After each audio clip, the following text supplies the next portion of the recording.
All right, deep divers, welcome back. Tonight we're going to dive into something pretty wild. Yeah. Election night on TV. Oh, yeah. And not just who's going to win, but like who's going to call it, you know? Right. Especially after all the crazy stuff that happened in 2020. Absolutely. But before we jump in, do us a favor and smash that like button, subscribe to the channel, leave us a comment, all that good stuff. Definitely. Okay, so let's get right into it. Can we really trust these networks to get it right? It's a big question, isn't it? Especially with, Donald Trump already kind of planting those seeds of doubt about the election. Oh, totally. I mean, the guy spent, what, like 4 years questioning every single media outlet out there? Right. And it just adds this extra layer of tension to the whole thing. Yeah, thicker than a Thanksgiving turkey at this point, I'd say. You could say that. So it's even more important to understand the systems they use, right? Like, take the National Election Pool. Yeah, the NEP. Think of it like the engine room, gathering all that raw data from Edison Research, exit polls, voter surveys, and then local reporters across the country. Okay, so everyone's working with the same information then. Well, most of the big players are ABC, CNN, CBS, NBC. They're all plugged into the NEP. Gotcha. But There's always a but. there is. In 2017, Fox News decided to go their own way. Ah, interesting. Yeah, they partnered with the Associated Press's VoteCast system instead. Oh, wait a second. Isn't that the system that was behind Fox News calling Arizona for Biden in 2020? That's the one. The one that, like, basically sent the Trump campaign into meltdown mode? It definitely fueled the whole stolen election narrative. And then you had Jared Kushner, like, actually trying to get Rupert Murdoch to reverse the call. Talk about a pressure cooker. That's some House of Cards stuff right there. It's a reminder that these calls have huge consequences, right? But at the end of the day, it's not just about who calls it first. Right. It's about getting it right. Accuracy over speed. Exactly. Each network has what they call decision desks. It's these teams of analysts who are crunching the numbers, making those projections. Okay. And they don't want to be the first to call it and be wrong. Speaking of dedication, have you heard about Steve Kornacki over at NBC? What? Is he wearing that khakis again? Oh, you know it. But I heard he's actually planning to sleep at his desk for the entire election night. Oh. Talk about commitment. But I guess that kind of leads us to, like, how are these networks actually getting ready for this whole thing? Each one's got their own team, their own strategy, their own personalities leading the charge. Okay, so let's break it down. Let's start with NBC. We've got Lester Holt, Savannah Guthrie, and of course our desk-dwelling superstar, Steve Kornacki. The dream team. And they've been pretty open about how they're approaching it, really emphasizing accuracy over speed. Mm-hmm. Now, what about CBS? What are they doing? Well, it's Norah O'Donnell's last election night before she moves on. So they're going all out. They're really pushing transparency this year. They've got this data desk thing going on, giving viewers a real-time look at the data as they're seeing it. So they're letting us peek behind the curtain. I like it. It's a cool concept. All right, now what about ABC? Anything special going on over there? ABC is bringing out their A-team. David Muir, Lindsay Davis, Martha Raddatz, Jonathan Karl. Well, all-star lineup. They even have a dedicated ballot watch team to keep an eye on election integrity. Smart move, considering everything that's happened. Yeah, it's definitely a sign of the times. Okay, so CNN, how are they planning to dominate the airwaves? Anderson Cooper and Jake Tapper, of course, at the helm. And the return of John King and his magic wall. Plus, they're sending reporters to polling locations for live updates. Oh, wow. Boots on the ground. They're even preparing for the possibility that we might not have a clear winner on Tuesday night. Oh, man. Nobody wants a repeat of 2020. Oh.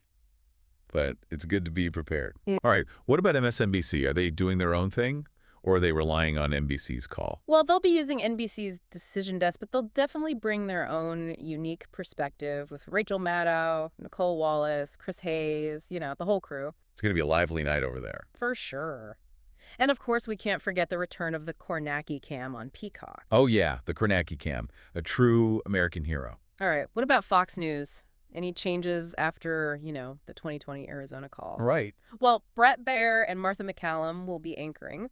And their decision desk chief, Arnon Mishkin, he's been emphasizing accuracy and clear communication. Trying to avoid another controversy. Seems like it.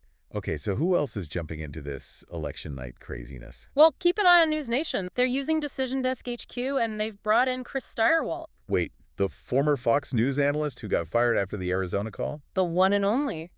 Talk about a comeback story. Right. And then even Amazon is getting in on the action. Amazon. What? Yep. Brian Williams is hosting his first election special on Amazon Prime.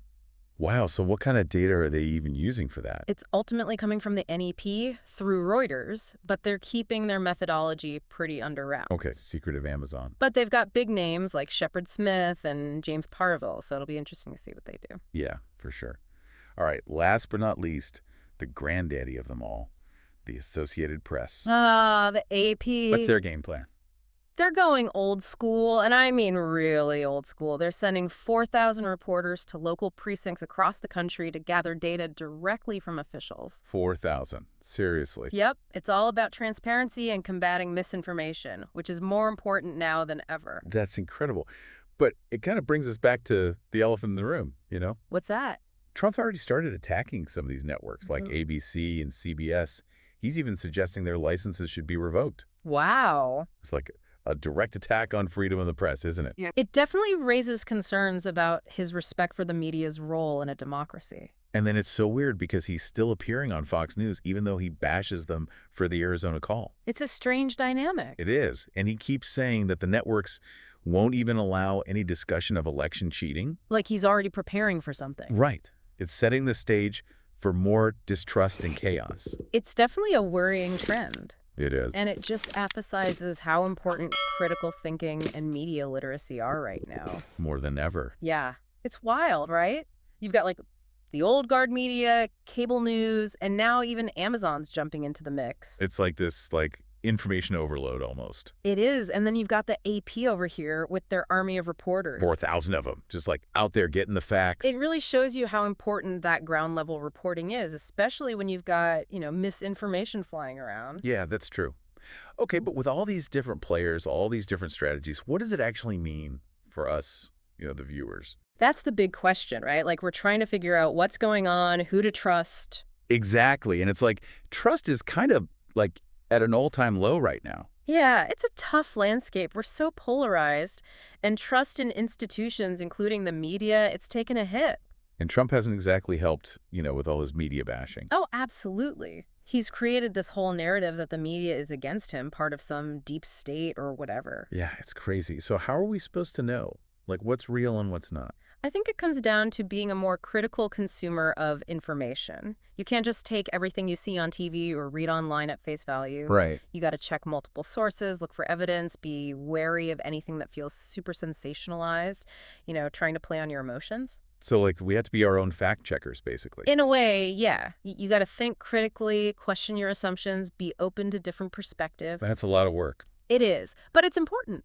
Especially when it comes to elections, misinformation can have a real impact. You're right. It's the stakes are really high this time. They are. It's interesting, though, even with all this talk of distrust and potential chaos, it does seem like these networks are really trying to get it right this time. I think they've learned a lot from 2020. They know they're under the microscope. Yeah, their credibility is on the line. For sure. It's going to be fascinating to see how it all plays out. Absolutely. It's we're all just holding our breath, waiting for the results to come in. It's going to be a historic night no matter what happens. I think so. Oh, yeah.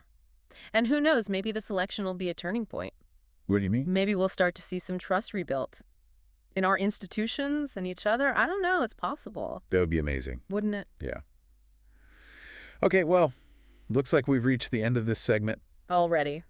But don't worry, deep divers. We'll be back soon with the final part of our election night deep dive. Can't wait. You won't want to miss it.